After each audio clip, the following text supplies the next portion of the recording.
¿Qué tal amigos? ¿Cómo están? Hoy traemos para ti una cápsula que no te puedes perder, pues vamos a hablar de un tema sumamente polémico en cualquier parte del mundo y esto es lo relacionado al aborto. Hoy vamos a ver cuál es el verdadero problema, qué es lo que la gente piensa y qué es lo que dice la palabra de Dios. No te lo pierdas, acompáñanos. Punto número 1. El problema principal detrás de todo esto es el libertinaje con el que vive esta generación y te voy a explicar por qué. Tenemos jóvenes en todo el mundo que tratan sus cuerpos como si no hubiera consecuencias, como si fueran infértiles, viven como si no hubiera mañana, no respetan a sus padres y mucho menos respetan la palabra de Dios. Viven vidas desenfrenadas en fornicación y cuando enfrentan las consecuencias como la de un embarazo no deseado, entonces qué fácil es tomar la salida sencilla como el aborto. Es por esta razón que la mayoría de los abortos se dan entre personas de 18 a 24 años de edad y en segundo lugar en personas de 24 a 34 años de edad.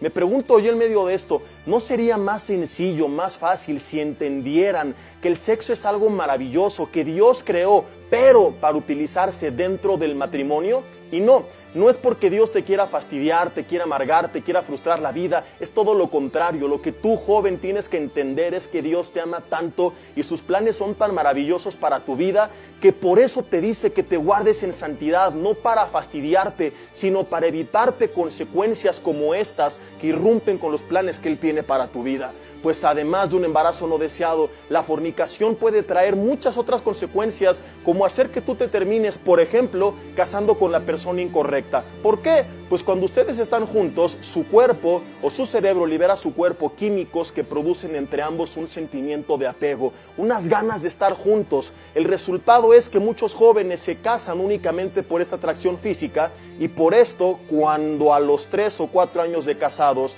las hormonas disminuyen a sus niveles mínimos, se terminan divorciando. Estadísticamente, ¿sabías tú que el más del 50% de los divorcios por esta razón se dan entre el tercer y cuarto año de matrimonio? Pues si no había nada más que los uniera, más que solamente lo físico, entonces se terminan divorciando. Por amor a ti, por amor a todos los demás y por amor a Dios, Dios te dice en su palabra, espérate. Y es por esto y por muchas razones más que la Biblia dice en 1 Corintios 6:18 que cuando una persona fornica, está pecando en contra de su propio cuerpo.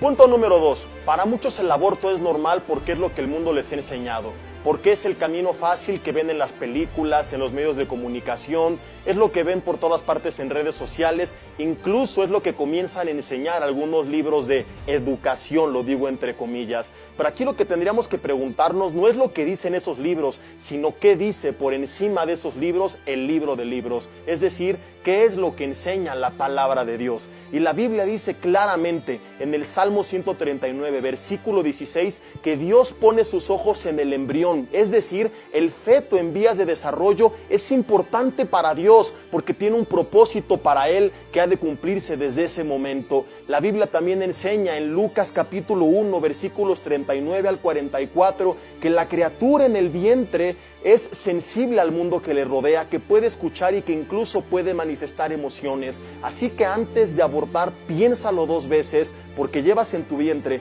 una criatura que tiene un propósito especial de parte de Dios. Punto número 3. Muchas personas quieren justificar el aborto argumentando que el embrión no es una vida, sino solamente un conjunto de células.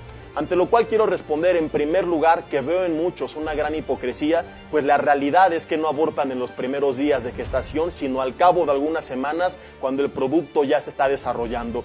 Evidencia de ello son estos videos e imágenes realmente desgarradoras que podemos encontrar en muchos lugares, que tú puedes verificar en internet, que nos enseñan la masacre que se lleva a cabo para despedazar al pequeño o pequeña que esté en el vientre y entonces poderlo extraer de su madre. En segundo lugar, ese embrión que muchos llaman un conjunto de células, a la luz de la Biblia ya es un ser viviente, pues en la Biblia la vida no comienza cuando el cuerpo alcanza cierto desarrollo, sino cuando Dios sopla en él su espíritu. Y esto, queridos amigos, ocurre desde el momento de la concepción.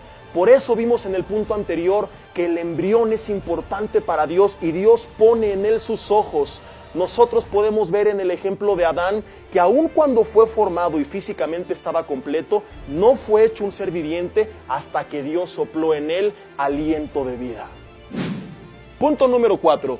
Tú y yo tenemos que entender que nosotros no somos dioses, que Dios solamente hay uno y que solamente Él, como el creador de absolutamente todo lo que existe, es quien tiene el derecho de decidir y determinar quién comienza a vivir y cuándo terminan sus días. Tú y yo no tenemos la autoridad de determinar quién vive y quién no vive, porque insisto, no somos dioses. Testimonios sobran de personas cuyas madres pensaron en abortarles o incluso que intentaron abortarles pero no tuvieron éxito y hoy son personas de bien, que han impactado al mundo, que han traído beneficios a la sociedad. ¿Y qué hubiera pasado con ellos si los pensamientos o intentos de sus madres se hubieran concretado? Así que detente, no lo hagas, piensa en el propósito especial que esa criatura tiene y entiende, nosotros no somos dioses.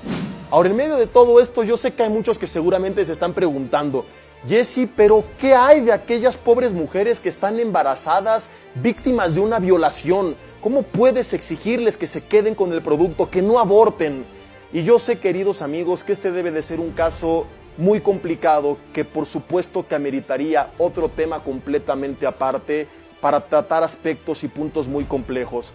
Pero en medio de todo esto, lo único que puedo decirte es que esa criatura todavía tiene el potencial de ser de bendición y que hay muchas familias que a lo mejor quieren tener hijos y no pueden. Y si tú lo has meditado, lo has analizado y no quieres ese bebé, lo puedes dar en adopción, pero no abortes, no lo hagas. Y para finalizar, pasamos al punto número 5.